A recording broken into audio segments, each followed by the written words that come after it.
when you pull on that jersey, you represent yourself and your teammates. And a name on the front is a hell of a lot more important than the one on the back. Get that through your head. And here we go.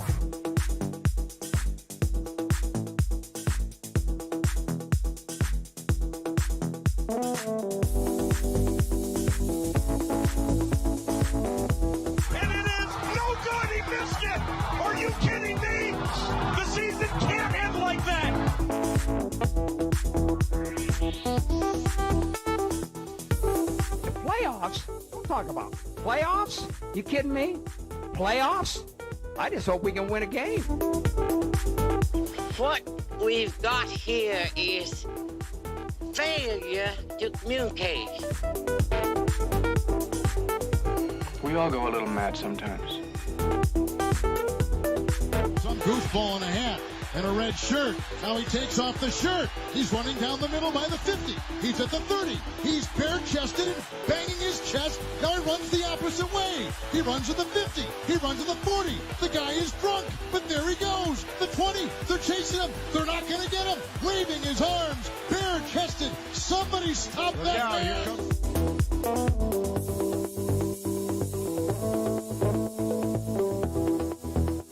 Good evening, everyone. I am your host of the program, otherwise known as NETMA, Tyler Falk. Glad to have you here on a Wednesday edition of the show. Yesterday, I was on a travel day. Today, well, feeling just a little under the weather after experiencing all there possibly was to experience, or a whole lot, over in Vegas with the SFL convention, otherwise known as the Vegas Bowl. But good to be home. It's good to be back on the airwaves, and it's good to be with all of you here on Wednesday. Where's that power running game from Mexico City? Not a single pass from Crieta, or I should say not a single run from Baloo Scott, the rookie tailback. Not the only rookie tailback to not get a whole lot of touches in week one. But, sorry, they still came in with a victory. Motor City with a huge win over Tulsa. They came away with, if I can just find my notes here. Let's see. Motor City, the 33-20 win over Tulsa. Not a single win until they started taking ease at the end of the football game. Really, really interesting decision for the coaching staff in Motor City to not run the ball at all during their game plan. I had a chance to talk with a couple of members of Motor City at the convention and how they were going through it. I hear a little birdie has told me that that playbook they saw is not going to see the light of day. Well, if anything's to be believed anymore, maybe they switch it all up and now they're all running the football next week, or they, keep everybody on the hook for this passing attack that they've suddenly found themselves in.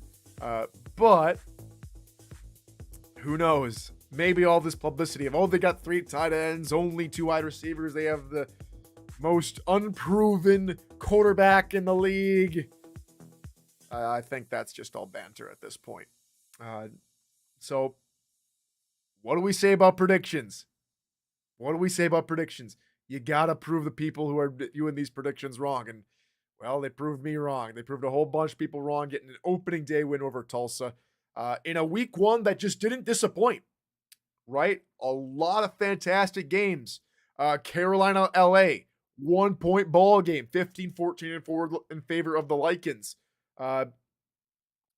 Overtime, Mexico City, Jacksonville, all ends on a kick return touchdown on the first play of overtime from newly inducted Hall of Famer Jeffrey Daggs, his second kick return of the night.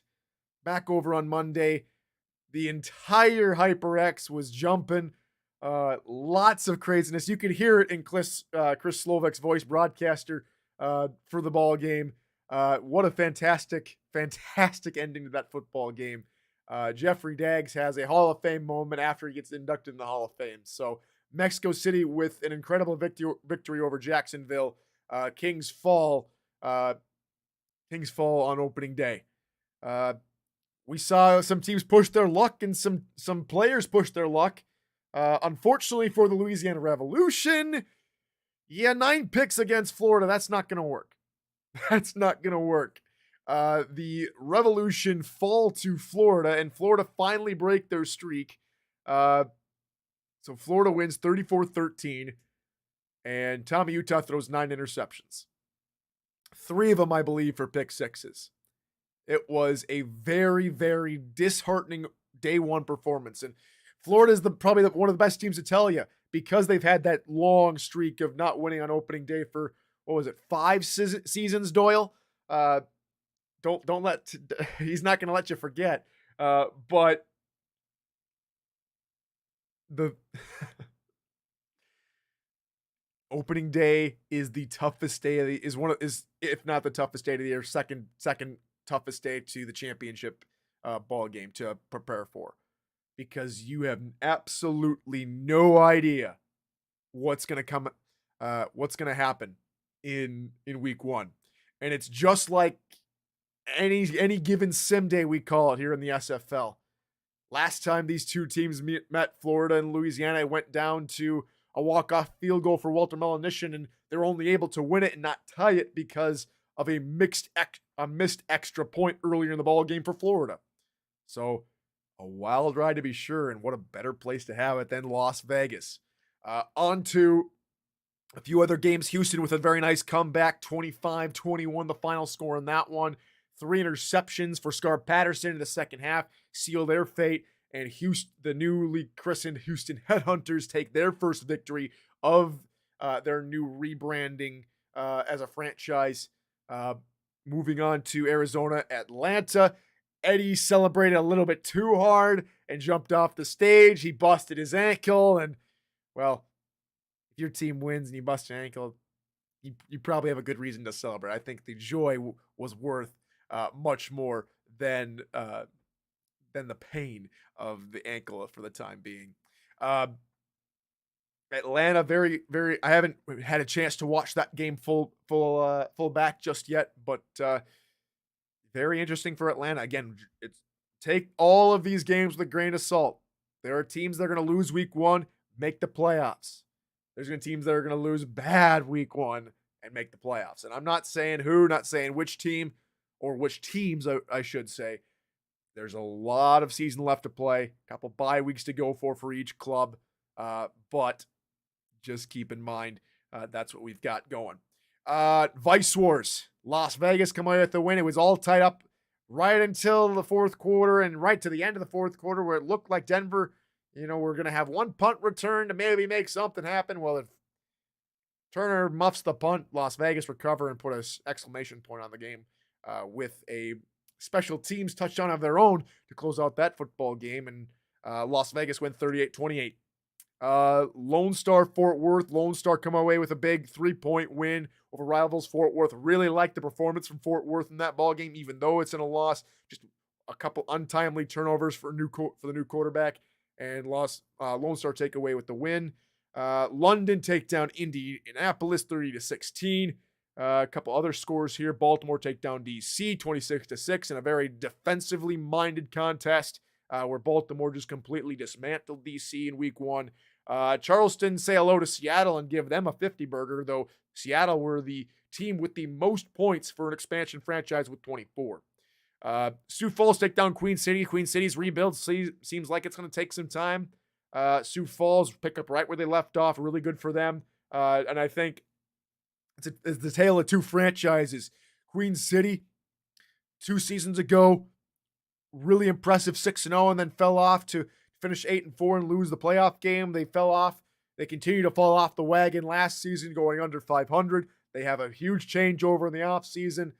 And unfortunately for Queen City, it seems like they're on that same track. Meanwhile, where Sioux Falls, for the last few seasons, up until last season, had gone 3-9 and 3-9. And all of a sudden, season 18 sees them come back in the playoffs and take the West Division crown. They come out with a very strong performance here in week one. Vancouver take down Portland after Portland was leading the first half. Portland just come roaring right back with a couple of touchdowns from Robert Redfern and some very timely picks from the defense. Minnesota beats Canton in the only expansion team clash, 23-10. Canton, again, just week 1, mind you, looks a little bit more hype than hope at this point, or at least in week 1. But plenty of time to change. Did I miss anybody? No, I think that's all 14 games. None of the box scores are up just yet. Trying to get as many notes as I possibly could. And let's just talk about Las Vegas now, just for a little bit. As you can tell, voice is gone, not just from broadcasting, but Saturday into Sunday evening, or Sunday morning, I should say, was spent over at the D with a whole bunch of people from the SFL. The Prasads were there. Liam Crowder was in attendance. Cam came over and said hello. Ross Napoli, and he brought around his wife, his brother-in-law, and sister along with everybody. Michael Torillo was over there. A whole bunch of folks. Ethan Kai stopped by to say hello.